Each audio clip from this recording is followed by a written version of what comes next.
सिंधुदुर्ग जिल्ह्यामध्ये सगळ्या तालुक्यात फेरफटका मारावा आणि येणाऱ्या निवडणूक तिन्ही जागा निवडून आणण्याच्या दृष्टिकोनातून कार्यकर्त्यांमध्ये जोश वाढवावा या हेतूने मी फिरतोय.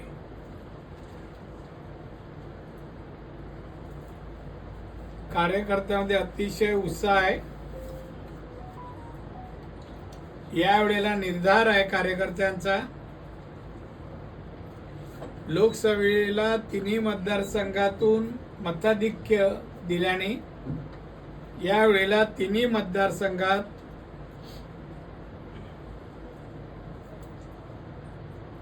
तुमच्या महाआघाडीचा तिन्ही उमेदवार विजयी होणार.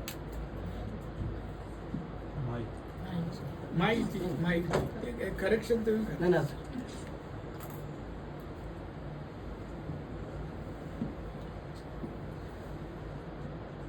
महाराष्ट्रात काय चाललंय काय नाही याच्याकडे मी काही पाहत नाही आणि मी कॉमेंट्स करणार नाही. सगळ्यात पक्षामध्ये उमेदवार निवडीसाठी विलंब होतोय, वास्तव आहे. आमच्या पक्षाच्या उद्यापर्यंत शिल्लक काही आहेत जागा, म्हणजे आघाडीचा आमच्या, ती उद्यापर्यंत नक्की होईल. एकंदरीत आजच्या लोकसभेला ज्या पद्धतीने महाराष्ट्र लोकसभेला तुम्हाला, विधानसभेला आम्हाला झुकतावाची गरज नाही. आमच्या महाराष्ट्राच्या मुख्यमंत्र्यांनी दोन्ही उपमुख्यमंत्री देवेंद्र फडणवीस आणि अजित पवार यांनी अतिशय चांगलं काम 2.5 वर्षात केलेलं आहे. लोकप्रिय तिन्ही मुख्यमंत्री आणि दोन्ही उपमुख्यमंत्री झालेले आहेत. अनेक क्षेत्रात पायाभूत सुविधेपासून ते उद्योग धंदे आणि विधायक सामाजिक क्षेत्रात विविध योजना, जशी लाडकी बहीण अशा योजना सुरू केल्या. एवढंच काय, शिक्षण क्षेत्रातील मेडिकल सारख्या क्षेत्रात मुलींना मोफत शिक्षणाची पण त्यांनी घोषणा केली आणि तशा प्रकारे कायदाही केला.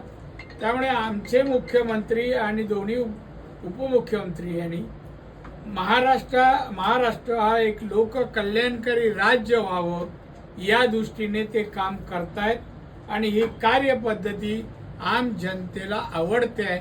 म्हणून जनता या वेळेला, लोकसभेला झालं तर यावेळेला होऊ नये, परत एकदा या टीमना, एकनाथ शिंदे आणि देवेंद्र आणि या टीमला परत संधी द्यावी असं लोकांचं मत असतं. आमच्या सिंधुदुर्ग जिल्हा लोकसभेला पण मताधिक्य तिन्ही मतदारसंघात दिलं. आता विधानसभेत तिन्ही जागा आमच्याच आहेत आणि पण नाही. केसरकर म्हणजे प्रवक्ते आहेत, मंत्री आहेत आणि वर्षाचा अनुभव आहे चांगल्या कामाचा. नको त्या कामाचा अनुभव नाही आणि केलंही नाही तिने काम.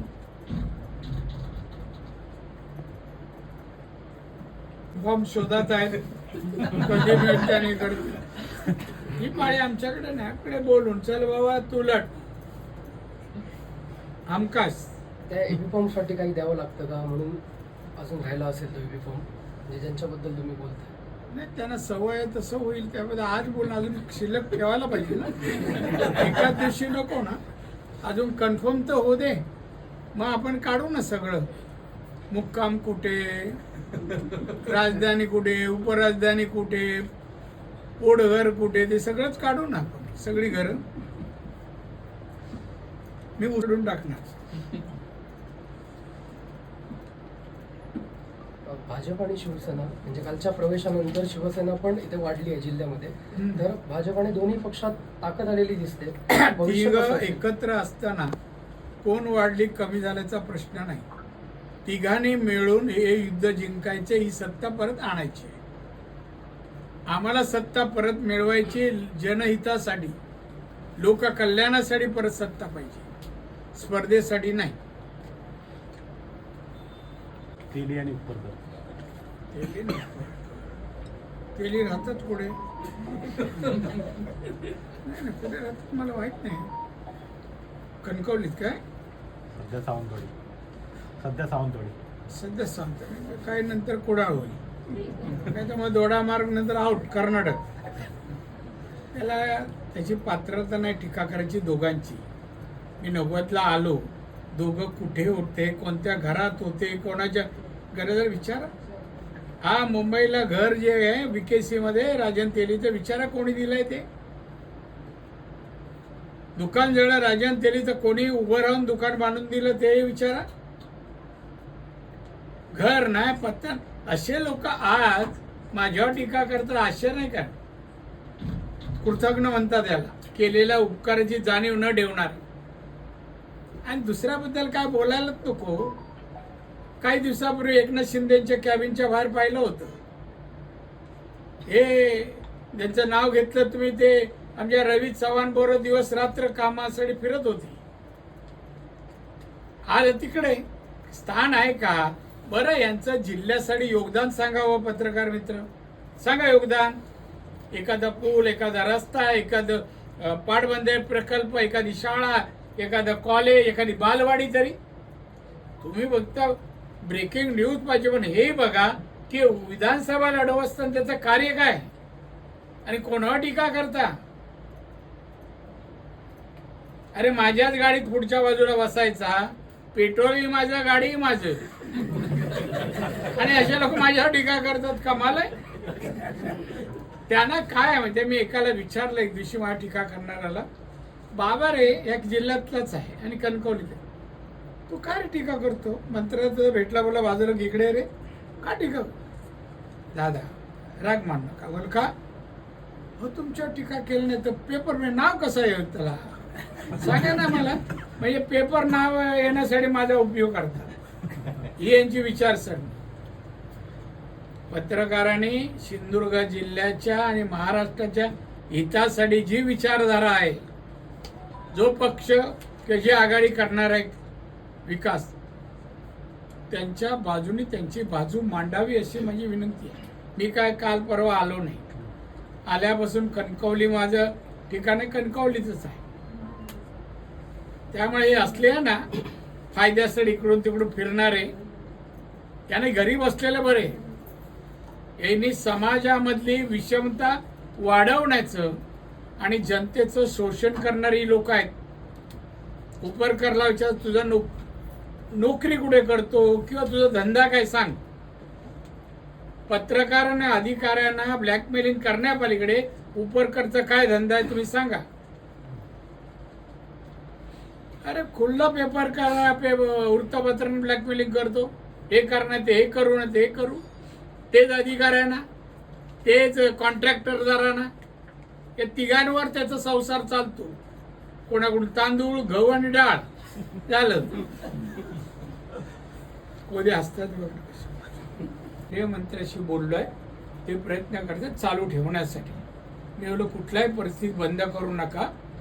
केंद्रीय मंत्री कॅबिनेट नायडू यांच्याशी मी बोललोय. लढणार एकाला तरी सांग रे, जरा एअरपोर्टचं विमान बंद थांबव रे, कोणाला फोन तरी कर, कळू नायडूशी कुठल्या भाषेत बोलतात ते.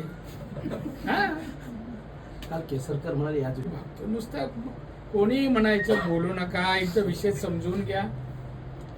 आता जी अलायन्स आहे त्याच्यामध्ये त्याची मुदत संपली, ती एक्सटेंड करायला पाहिजे, ते मी करायला सांगितले. त्यानंतर अन्य एअरलाईन्स जे आहेत ते कोणतेही रूट चालवणार आहेत, ते सोयीचे आहेत की नाही, तेवढे पॅसेंजर मिळणार, हे सगळा अभ्यास करून सुरू होती.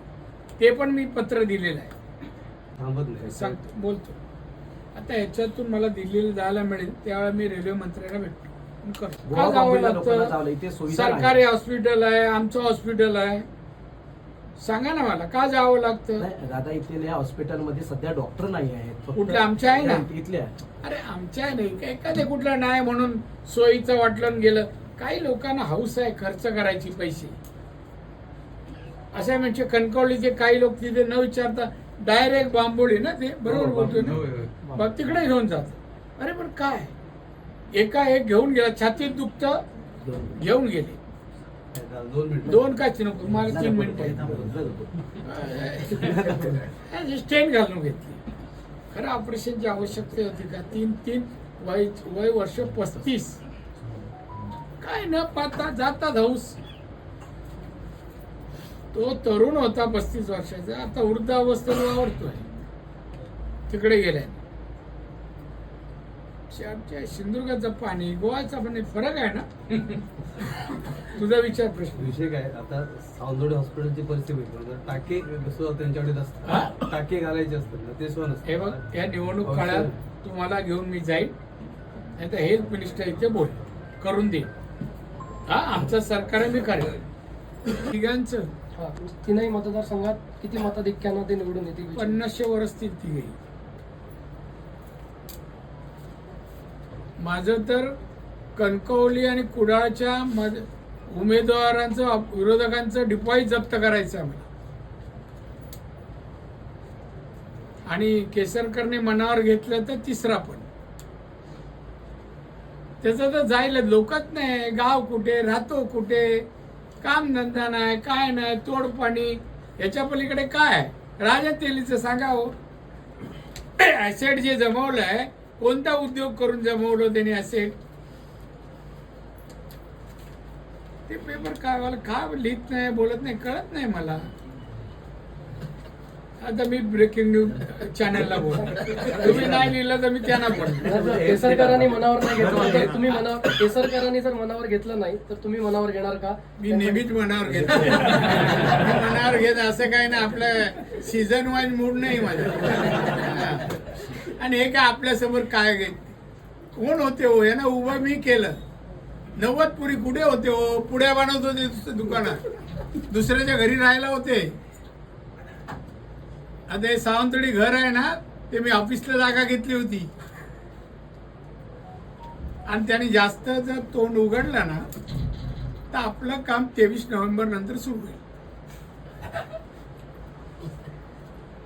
पुढे शब्द आहे समजावण्याचा. आमचे दिवसभरातले सर्व अपडेट्स, ताज्या घडामोडी आणि थेट लाईव्ह पाहण्यासाठी सबस्क्राईब करा, लाईक करा कोकणचं नंबर 1 महा चॅनल कोकण 7 लाईव्हचं YouTube चॅनल.